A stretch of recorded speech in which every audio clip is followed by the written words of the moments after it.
అక్కడ చాలా అన్యాయం జరుగుతూ ఉంది. ఏ రకమైన ఆందోళన చెయ్యం. మేము మాట్లాడే హక్కు కల్పించండి, మేము మాట్లాడే అవకాశం కల్పించండి సార్.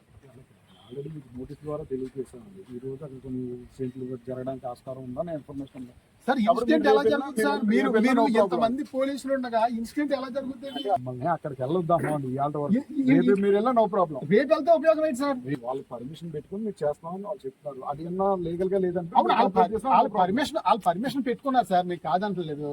మాకు మాట్లాడే హక్కు అక్కడ మేము సమస్యలో అధికారులందరికీ వివరించకపోతే ఎవరు వివరిస్తారండి? ఈ రోజు కాదు, వేరే రోజు. రేపు రారు కదండి వాళ్ళు, రేపు సమావేశం ఉండదు కదండి సార్. ఈ రోజు ప్రజాభిప్రాయ సేకరణ గ్రామ సభ అక్కడ, రేపు ఎందుకు వస్తారండి వాళ్ళు? ఈ రోజు వరకు కొన్ని రిజిస్ట్రేషన్స్ ఉన్నాయి. రిజిస్ట్రేషన్స్ అంటే ఇప్పుడు మేమేమి తీవ్రవాదులం కాదు. మార్నింగే తెలియదు సార్. మీరు నోటీస్ ఇచ్చారు, మీ ధర్మం మీరు నిర్వర్తించారు, మమ్మల్ని వెళ్ళలేమండి. పోనీ మేము అక్కడ ఏమన్నా తప్పుగా మేము ప్రవర్తిస్తే మా మీద కేసు పెట్టండి. మేము తప్పుగా చేస్తే కేసు పెట్టండి సార్. జరిగిన తర్వాత అలాంటి ఇష్యూస్ జరగకుండా మీరు అయ్యప్ప నలుగురు తీసుకెళ్ళండి సార్. ఎస్ఐ గారు జరుగుతుంది సార్. మేము తప్పు మాట్లాడితే మమ్మల్ని అరెస్ట్ చేయండి, జైలుకి తీసుకెళ్ళండి. ఒక్క అవకాశం ఇవ్వండి సార్. ఎందుకంటే చాలా ఇబ్బందికరమైన పరిస్థితి ఈ రోజు దాటిందంటే అక్కడ మళ్ళీ చాలా భవిష్యత్తు ఇబ్బంది అవుతుంది. ఇప్పటికే 2 లక్షల లీటర్ల ఉత్పత్తికి ఏ అనుమతులు లేకుండా అక్కడ స్టార్ట్ చేశారు. మేము అవన్నీ అడుగుతాం. మేము గ్రామ సభ మీరు గతంలో పెట్టలేదు, ప్రజాభిప్రాయ సేకరణ పెట్టలేదు. నేను ఇన్ఫర్మేషన్ యాక్ట్ లో సంవత్సరం క్రితం అడిగాను, మీరు ఎందుకు ఇవ్వలేదని చెప్పేసి నేను కలెక్టర్ గారిని అడుగుతాను. అక్కడ అడగాలి కదా మేము. ప్రజాభిప్రాయ సేకరణ గ్రామ సభ ఈ రోజు, రేపు అదే ఆఫీస్ లో ఉంటారండి. రేపు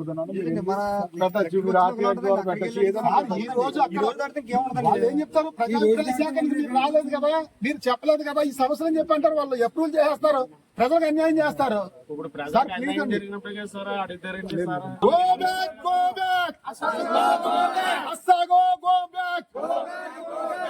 స్వచ్ఛమైన గాలి మా హక్కు, స్వచ్ఛమైన నీరు మా హక్కు, స్వచ్ఛమైన పరిసరాలు మా హక్కు.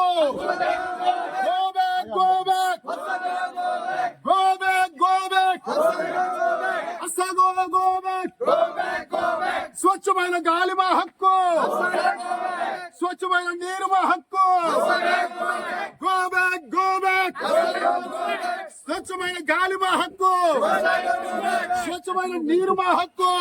ప్రభుత్వం అరాచకంగా అణచివేసే దౌర్భాగ్య పరిస్థితి ఇక్కడ జగంపేట నియోజకవర్గంలో జరుగుతూ ఉంది. శబ్ద కాలుష్యం, వాయు కాలుష్యం, జల కాలుష్యం జరుపుతా ఉన్నారు.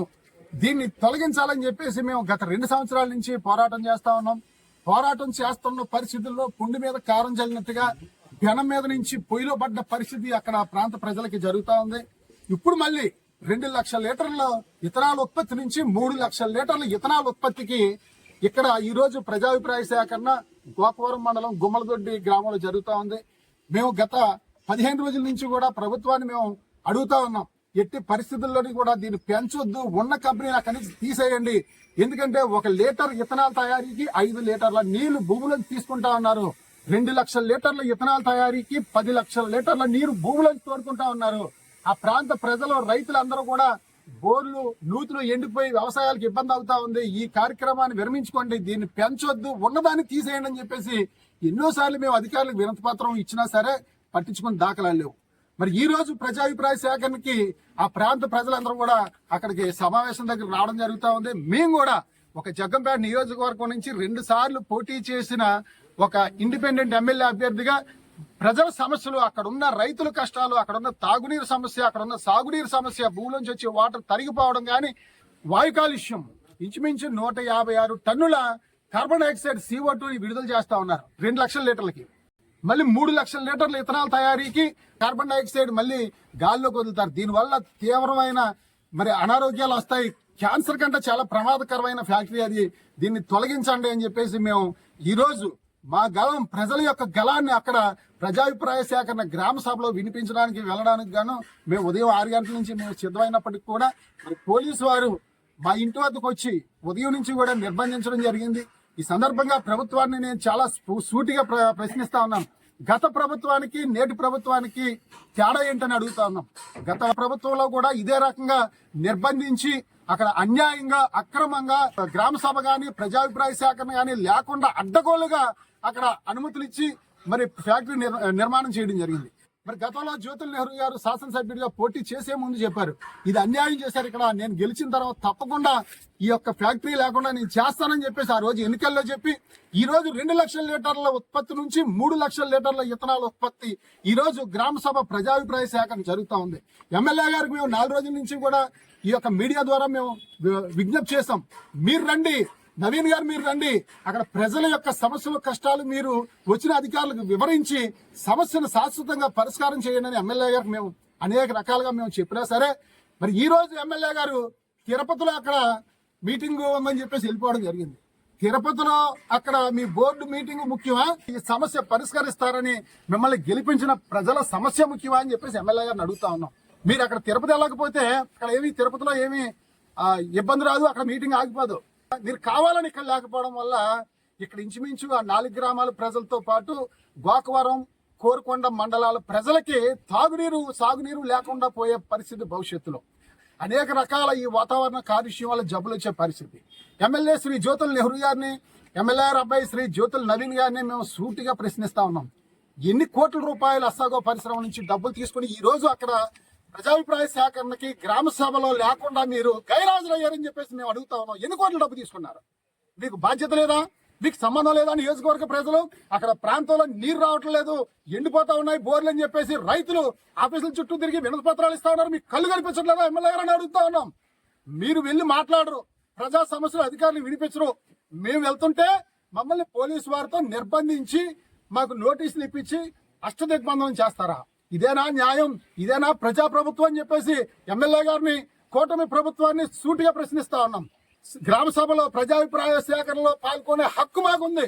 మా హక్కుల్ని ఆఫ్ చేస్తూ, మా హక్కుల్ని నిర్బంధిస్తూ, మా హక్కుల్ని కాలరాస్తూ మరి మీకు మీరే అక్కడ ప్రజాభిప్రాయ సేకరణ అవ్వచ్చు, గ్రామ సభలో అవ్వచ్చు, మీ మనుషులతో మీరే అక్కడ అసాగో ఇతరాల పరిశ్రమకి జై కొట్టించే కార్యక్రమం అక్కడ చేస్తా ఉన్నారు. దుర్మార్గంగా అని చెప్పి తెలియజేస్తా ఉన్నాం.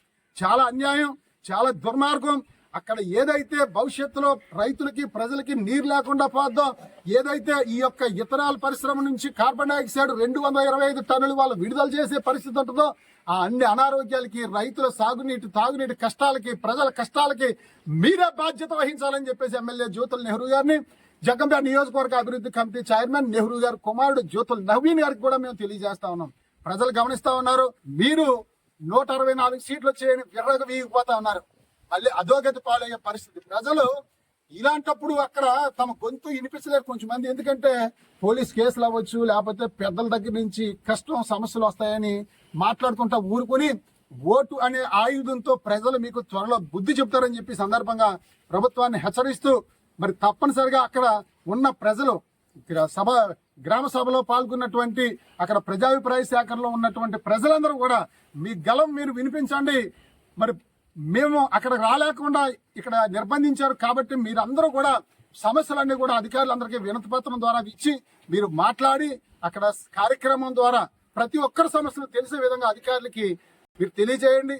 తప్పకుండా మనం ఏ రకమైన పోరాటం చేయాలో ఆ రకమైన పోరాటం చేసి తప్పకుండా ఈ అసాగో ఇథనాల్ కాలుష్య కారకమైన పరిశ్రమ వెళ్లే వరకు నిరంతరం పోరాటం చేస్తామని చెప్పి తెలియజేస్తా ఉన్నాను.